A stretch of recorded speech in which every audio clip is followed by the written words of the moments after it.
तो ये सीटीपी में देखो एक बार रिवीजन लेंगे कि कौन कौन से मतलब इम्पोर्टेंट ऐसे पॉइंट है ये कि जो 100% आने ही वाले मतलब। तो वो क्या है, सबसे पहले कि वाइगोड सी का आपको आएगा 1 से 5 मार्क्स के वास्ते मतलब कंपलसरी आना ही है। उसमें क्या है, एक तो सोशल के लिए जब भी वाइगोड सी टर्म आए सोशल वहाँ पर ऑप्शन देगा 1 सेकंड में, आपका आधे सेकंड में भी मिली सेकंड में सवाल सॉल्व हो गया। प्राइवेट स्पीच अगर आ सकते हैं वहाँ पर, प्राइवेट इनर स्पीच का एक आता है, उसमें सेल्फ रेगुलेशन के लिए आता है। उसके अंदर सेल्फ रेगुलेशन के लिए एक मिसाल देंगे, कैसी मिसाल कि मतलब उसमें बोलेगा कि अगर कोई मतलब कैंडिडेट है या फिर कोई इस्त्री कर रही है प्रेस, तो वह मतलब मन ही मन में बात कर रही है कि चलो अब ये अगले कपड़े धोना है, आगे ऐसा करना है, तो वह अंतर मन में जो बात कर रही है तो वो इनर स्पीच की एक एग्जाम्पल दे के बोलेगा। प्राइवेट स्पीच सेल्फ रेगुलेशन क्या होता है, जैसे कि आप बोलते हाँ मैं कर सकता हूँ, मतलब चलो ठीक है हो जाएगा, सब अच्छा हो जाएगा, तो ये क्या सेल्फ रेगुलेट कर रहे होते हैं। और इनर मतलब इसमें ये डिफरेंस है सेल्फ रेगुलेशन में कि रेगुलेशन जैसा रूल्स एंड रेगुलेशन कैसे होता है, रेगुलेटर का मतलब क्या होता है, पैन का रेगुलेटर कम ज़्यादा करो, तो वो रेगुलेशन में लाना मतलब ये है कि उसको तरतीब से और सिस्टमेटिक वे में मतलब रेगुलेट करना, मैनेज करना। और प्राइवेट स्पीच मतलब अंदर ही सोचना, प्राइवेट स्पीच और इनर स्पीच सोशल टर्म एक हो गया। और स्कैफोल्डिंग या टेम्पररी हेल्प, जब भी ऐसा आ जाएंगे कि कोई भी बंदा अगर किसी की हेल्प ले रहा है, सहायता का ले रहा है, तो सहायता लेने तक कौन सा चीज़ आ जाएंगी, तो स्कैफोल्डिंग। तो कभी कभार स्कैफोल्डिंग के अलावा ये भी आता है कभी कभार कि कौन से जोन में रहेगा, ABC जोन, कि कोई टारगेट को अचीव नहीं कर पा रहा जिसमें उसको हेल्प लग रही है, इनडायरेक्ट कुछ भी घुमा के पूछ सकता है। तो ये हो गया 1 से 5 तक वाइगोड्स्की पे 100% आने वाला। उसके बाद दूसरा है कि प्याजे के ऊपर आएगा 1 से 5 मार्क्स के लिए कंपलसरी क्वेश्चन, जिसके अंदर है कि सेंसरी में 0 से 2 जब भी एज पूछ लिया उसमें लिख कर भी देता है वो, तो उसमें ये पूछेंगे सेंसरी में कभी भी ऑब्जेक्ट परमानेंस रहेगा। सेंसस आर ऑर्गन्स, कि जब भी सेंसस की बात की गई, सेंसस में क्या है, पास सेंसस में कि मतलब देखना, हिस्ट्री जो सेंसस है कि मतलब टच और उसके अलावा जायका लेना, ऐसे भी दे सकता है घुमाकर अगर उसको कॉम्प्लिकेटेड बनाते हैं। तो सेंसस ऑर्गन तो 100% आपका सेंसरी हो जाएगा। ऑब्जेक्ट परमानेंट जिसमें हाइड एंड वो रहता है, जिस out of mind out of site, तो उसके अंदर ये आएगा सवाल कभी कभार के कोई चीज़ है जो कोई कैंडिडेट के पास में है लेकिन वो मतलब उसके सामने है तो इसको नज़र आ रही है या उसके दिमाग में है, तो वो ऑब्जेक्ट परमानेंस पे आ जाएगा। फिर डिफर्ड इमिटेशन मतलब अगर वो नकल नहीं कर पा रहा, तो ऐसा सवाल आ जाएगा कि एक बच्चा है मतलब 2 साल का, ऐसा कुछ हिंट दे भी सकता है नहीं भी, वो बोलेगा कि वो उसकी मम्मी की नकल कर रहा है या फिर फादर की, और उसको उस तरह से नहीं कर पा रहा, तो क्या आएगा, तो डिफर्ड इमिटेशन होगी। फिर प्री ऑपरेशनल, प्री ऑपरेशनल में क्या होता है, ये 2 से 6 साल की होती है, जिसके अंदर एनिमिज्म एक है इंपॉर्टेंट, जिसके ऊपर आ सकता है 100%। तो एनिमिज्म में क्या होगा कि जब भी कोई चीज़ को, वस्तु को जानदार समझ लेता है गैर जानदार को, तो वो मतलब जैसे कि डॉल से खेलना, टेडी वगैरह, ये सब चीज़ें तो एनिमिज्म। इरिवर्सिबिलिटी ऑफ थॉट रहेगा इसके अंदर, जब भी आएगा टर्म की इरिवर्सिबिलिटी किसमें होगा, तो प्री ऑपरेशनल। और सेंट्रेशन है उसमें, सेंट्रेशन और डिसेंट्रेशन 2 सवाल आते हैं, तो उसको कैसे याद रखना है, CD पहले C आएगा फिर D, तो प्री ऑपरेशनल में पहले आ रहा है C, फिर उसके बाद आ रहा है D, तो उस हिसाब से डिसेंट्रेशन। और इसमें सिंबॉलिक थॉट आता है, मतलब सिंबल्स की मदद से, मतलब मुसल्लस नुमा, दायरा नुमा, उससे वो सीखता है कि कैसे आकार है, मतलब गोल के थ्रू, जैसे वो कोई बच्चों को सिखाते हैं कि ओ कैसे बनाओ तो इस तरह से बनाओ, वो हिसाब से आ गया। तो ये सिंबॉलिक थॉट। और कंक्रीट ऑपरेशनल जो कि 7 से 11 साल की अवस्था है, तो उसके अंदर CCS जो कंजर्वेशन और क्लासिफिकेशन और सीरिएशन, इससे याद रखना। जब भी कोई तरतीब की बात करता है, सवाल कैसे आएगा कि कोई तरतीब वार जमा रहा है, असेंडिंग ऑर्डर में जमा रहा है, या फिर ऐसा भी आता है सवाल के जिसके अंदर ये आ जाता है कि वो चीज़ों को ऐसे तरतीब दे रहा है कि उसके आकार के मुताबिक या लेंथ के मुताबिक लेंथ टर्म यूज़ होना।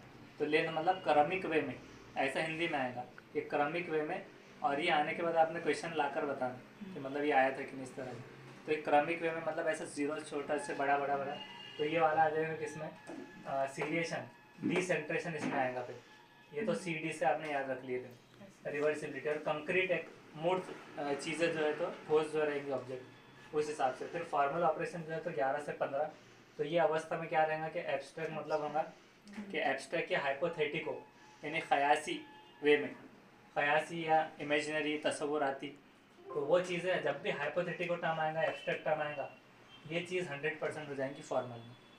ये आपको एकदम 100% याद रख लेना। उसके बाद देखिए ये हो गया किसका, प्याजे के हिसाब से ये चीज़ें थी। उसके साथ ही एसिमिलेशन और अकोमोडेशन, जब भी कोई चीज़ आती है कि कोई चीज़ को मॉडिफाई करता है अपनी इन्फॉर्मेशन को, कोई चीज़ को, तो मॉडिफिकेशन आ जाता है अकोमोडेशन में मॉडिफिकेशन कैसे देंगे कि कोई चीज़ों को अल्टर करता है, दिमाग में कुछ लाता है, उसको पहले ये बोल रहा था उसको टोका गया, तो फिर उसने अब उसको ये समझा, वो किसी चीज़ को कुत्ता बोल रहा था तो उसको बोला गया कि ये कैट है। तो ये चीज़ें है अकोमोडेशन, एडिट या मॉडिफाई ये टर्म यूज़ करना है। और असिमिलेशन मतलब क्या है कि सेम बोलेगा। जैसे कि इससे पहले जो सवाल आया था कि रस्टी एक नाम का कुत्ता है जो गोल्डन मतलब ब्रीड से है उसकी नस्ल, लेकिन वैसे ही एक दूसरा ब्रीड का अगर वो डॉग देखता है कोई बच्चा जिसको बोलता है वो कि ये मतलब ये भी डॉग ही है, तो डॉग से डॉग की मुशाबित दिया भले वो है, तो वो असिमिलेशन में आ जाएगा। तो क्योंकि उसने सेम कह दिया मतलब सही, जब भी करेक्ट रहा वो तो असिमिलेशन, और अगर उसको मॉडिफाई करना पड़ा रॉन्ग होके तो अब उसने याद किया तो अकोमोडेशन। हार्वर्ड गार्डनर के ऊपर आपको 1 से 2 मार्क्स के सवाल आएंगे, जिसमें रहेगा 8 टाइप्स ऑफ इंटेलिजेंस, जिसमें क्या रखना है जैसे कि इंटरनेट से आपको क्या याद रख रहे हैं आप, इंटर मतलब दूसरों का, क्योंकि इंटरनेट पूरी दुनिया में, और इंटरनेट मतलब घर की हद तक एक बिल्डिंग में एक जगह, तो इंट्रा मतलब खुद का। फिर उसके अलावा जो स्पेशल एबिलिटी स्थानिक, अब जैसे कि हम लोग यहाँ पर ये ड्रॉ करेंगे कोई चीज़, तो पेंटर क्या हो गया उसके दिमाग में आकार रहेगा ऐसे ड्रॉ करने का, तो ड्रॉ करने का आकार जो रहता है तो वो क्या करता है उसके अंदर स्पेशल स्थान के कौन से पैटर्न में, ऐसा नहीं कि नाक को मतलब नाक इधर है तो वो कान की जगह पे लगा दे रहे हैं नाक, तो उस तरह से नहीं रहेगा। तो ये क्या होगा स्पेशल एबिलिटी में आ जाएगा। और स्पेशल का मतलब क्या हो रहा है कि स्थान, तो मूर्तिकार वगैरह जो भी रहेगा उसके अंदर, यहाँ तक के, और इसमें समझना कैसा है कि पायलट और जो सर्जन रहता है उसमें कन्फ्यूज़न ये होता है कि ये क्यों स्पेशल में आ रहा है, क्योंकि वो बॉडीली पूरी उसकी मूवमेंट नहीं है। खिलाड़ी जो है तो वो बॉडीली काइनेस्थेटिक है, जिसकी पूरी बॉडी की मूवमेंट है, खिलाड़ी एथलीट्स वगैरह स्पोर्ट्स पर्सन, ये सब जो है तो किसके अंदर आएगा, ये आएगा स्पेशल की बॉडीली काइनेस्थेटिक में आएगा। और स्पेशल में क्या आ रहा है कि जो एक जगह पे बैठा है वो काम कर रहा है, जैसा मूर्तिकारी हो, उसके पास क्या है टेक्निक है कि किधर से किधर क्या चीज़ लेना है, तो ये चीज़ें जो हो जाएंगी तो वो इसके अंदर आ जाएगी। फिर उसके बाद ये 8 टाइप्स के इंटेलिजेंस हो गए, म्यूजिकल एबिलिटी, नेचुरलिज्म, नेचर से, ऐसे बहुत सारी चीज़ें। उसके बाद देखिए नेचर नर्चर का कॉन्सेप्ट, इसके ऊपर 1 मार्क्स का तो 100% आएगा ही, 1 से 2 मार्क्स भी आ सकता है। तो नेचर एंड नर्चर पे क्या, नेचर मतलब माहौल, तो माहौल से हेरिडिटी वगैरह जो मुंसलिक रहेंगी, और उसी तरह से नर्चर मतलब पालन पोषण, जो उसकी डेवलपमेंट वगैरह का जो रिजल्ट बनेगा। और जब बात करते हैं ग्रोथ वगैरह की, तो ग्रोथ के हिसाब से सेफ्लोकोडल, जिसको लॉन्गिट्यूडनल वे भी बोल सकता है, उसने टर्म अगर बदल दिया, अगर पूछा कि लॉन्गिट्यूडनल वे में क्या होगा तो हेड टू टो सेफ्लोकोडल। और सेंटर से जो आ रहा है ये पेरीफेरल की तरफ, ऐसा सवाल आता है कि जो जाता है पेरीफेरल की तरफ डेवलपमेंट, या सेंटर से जो स्टार्ट होगा मरकज से, तो वो आ जाएगा प्रॉक्सिमो डिस्टल में, सेंटर टू पेरिफेरल में। मेटा मतलब होता है ओन, मैंने खुद का, और सेल्फ। जब भी मेटा कॉग्निशन आ जाए तो मेटा कॉग्निशन में आपको 1 से 3 मार्क्स तक ही सवाल आ सकता है, तो 1 मार्क्स का तो 100% आएगा। तो मेटा मतलब होता है ओन या खुद का, तो ओन या खुद के हिसाब से आप उसको वहाँ जब भी दिखा ओन या सेल्फ तो उसको टिक कर देना है। उसके बाद कोलबर्ग जो है, कोलबर्ग में 6 स्टेजेस बताए हुए, तो 6 स्टेजेस में से टिट फॉर टैट, जिसको वो नाम दे देते हैं इंस्ट्रूमेंट पर्पस रिवार्ड, इस पर 1 से 2-3 मार्क्स तक के सवाल आ सकते हैं, और इतने कॉम्प्लिकेटेड होते हैं कि वो बहुत कन्फ्यूजन हो जाता है। तो टिट फॉर टैट को इंस्ट्रूमेंट पर्पस के रवि ने इससे शेयर किया टिफ़िन के, कल मैंने पेंसिल दिया था आज तुम्हारे साथ टिफ़िन शेयर करना है, ये एक चीज़ आएंगी। और उसके बाद अलावा जो है तो टिट फॉर टैट के अलावा पनिशमेंट एंड रिवार्ड का जो है, तो पनिशमेंट एंड रिवार्ड उसी तरह से उसके जो स्टेजेस है और लेवल्स उसको याद रख लेना बस, कि कन्वेंशनल, प्री कन्वेंशनल, पोस्ट, और प्री कन्वेंशनल, पोस्ट कन्वेंशनल और पोस्ट कन्वेंशनल। तो कन्वेंशनल में क्या आता है बाद में, good bye good girl. Good bye good girl में क्या करेंगे कि एक अच्छे काम करने का जो जिसमें उसको अप्रिशिएट मिले या फिर अच्छा आए सोशल वे में भी, तो वो आ जाएगा। और उसी तरह से सोशल लॉ एंड ऑर्डर जो रहेंगे तो वो नॉर्म्स का पालन करना। उसी तरह से जो पोस्ट कन्वेंशनल है उसके ऊपर सवाल आ सकता है, जो कि पूरा यूनिवर्सली टाइप में होता है ज़्यादातर। तो उसके अंदर भी जो आता है कि सोशल कॉन्ट्रैक्ट एग्रीमेंट जो होता है, कि मतलब मुआहदा जो होता है एक पूरा देश से, उससे अहद लेते हैं हम लोग सारी चीज़ें, तो उसमें आता है। और उसके अलावा यूनिवर्सल एथिकल प्रिंसिपल, जो कि हक के लिए, इंडिविजुअल राइट्स वगैरह के लिए फाइट्स में ये चीज़ें आती है, तो वो उसके अंदर आ जाएगा। तो ये क्या हो गया, कोलबर्ग के स्टेजेस हो गए। उसके बाद में आईक्यू के फॉर्मूले के ऊपर या चार्ट के ऊपर एक सवाल आता है कि आईक्यू का फार्मूला किसने निकाला, आईक्यू का फार्मूला क्या है, तो एम में अपॉन बी ए, ये याद रखना है, या सी ए।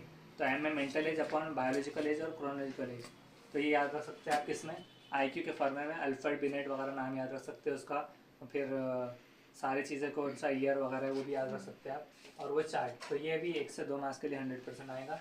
उसी के साथ है 8वां कि 8 है कि टाइप्स ऑफ डिसेबिलिटीज़ कितने होते हैं, मतलब डिसेबिलिटीज़ के प्रकार। तो उसमें होता है 1 से 3 मार्क्स के लिए सवाल।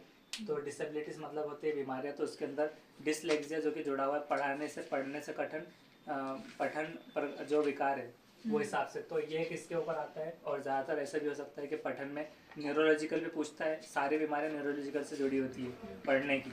और उसी तरह से पढ़ने के साथ साथ वो ये पूछेगा फोनोलॉजिकल भी रहेगा, जब वो पढ़ेगा गलत तो अदा भी गलत करेगा, लिखेगा भी गलत तो लिख नहीं पाएगा, तो ये भी आता है कभी कभार फोनोलॉजिकल में। उसी तरह से आरटी और उसके अलावा डिसेबिलिटीज़ में बहुत सारे जो डिसेबिलिटीज़ है, जैसे कि कौन कौन से डिसेबिलिटीज़ है, एक डिसलेक्सिया हो गई, फिर अफेजिया, डिस्फेजिया, ये सब पूरे बीमारी जो 8 टाइप्स है आपको पढ़ लेना अच्छे से। और उसके बाद देखिए आरटी या एनईपी या एनसीएफ, इसके ऊपर 1 से 5 मार्क्स के 100% आने वाले सवाल है, जिसमें क्या है कि एक चीज़ याद रखना कि हिंदी एसोसिएटिव लैंग्वेज है, सपोर्टिव है, सरकारी नहीं है, सहकारी।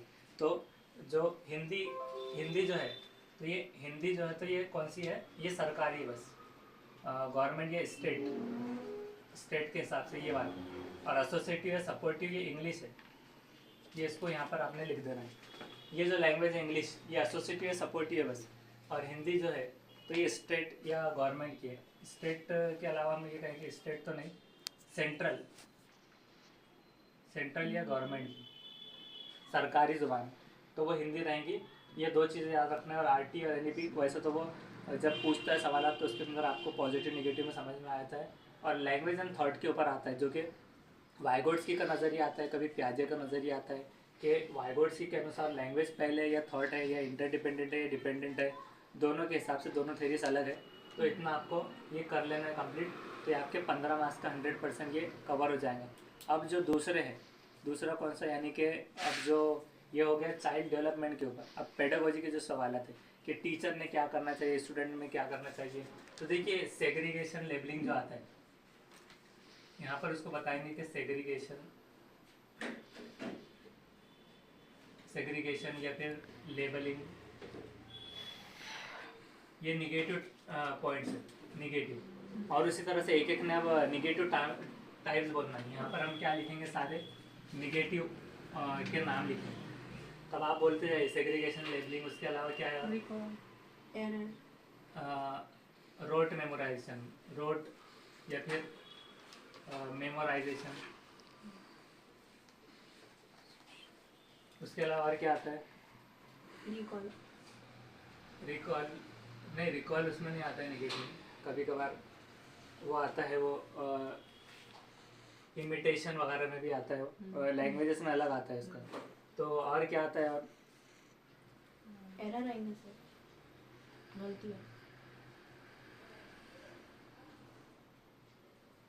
निगेटिव टर्म बोलना है पूरे, जैसे कि दंड देने को क्या बोलते हैं, दंड देने को पनिशमेंट। उसके अलावा एक और टर्म इस्तेमाल होता है इसमें, एक और टर्म उसमें इस्तेमाल होता है दंड देने के लिए, जिसमें हिंदी में दंड आता है,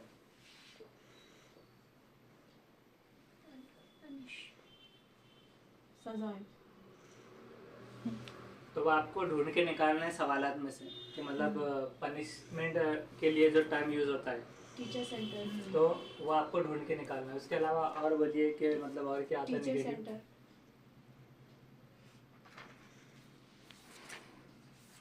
और बोलते हैं negative terms, sir teacher centred आएंगे, नहीं वो छोड़ के बोलिए बोलो। टीचर के लिए कभी कभार टीचर सेंटर पॉजिटिव भी आता है, चाइल्ड सेंटर वो अलग होता है, और ये निगेटिव के तौर पर और बोलना जो 100% निगेटिव होते हैं। फिर उसके अलावा आता है कि सेफ स्कूल में भेज देंगे, मतलब कोई बच्चे को फिजिकली डिसेबल वगैरह अलग स्कूल ट्यूशन वगैरह लेना करना, ये सब चीज़ें आती है। और क्या आता है, ये निगेटिव टर्म में मतलब ऐसे पूरे चीज़ें आ जाएंगे और आपको ढूंढ के निकालना है। और जो पॉजिटिव रहेंगे तब पॉजिटिव वाले बोलना है। पॉजिटिव में बोलिए कुछ टर्म्स कि जो 100% पॉजिटिव रहेंगे। क्वेश्चंस, प्राइस डिस्ट्रीब्यूशन नहीं,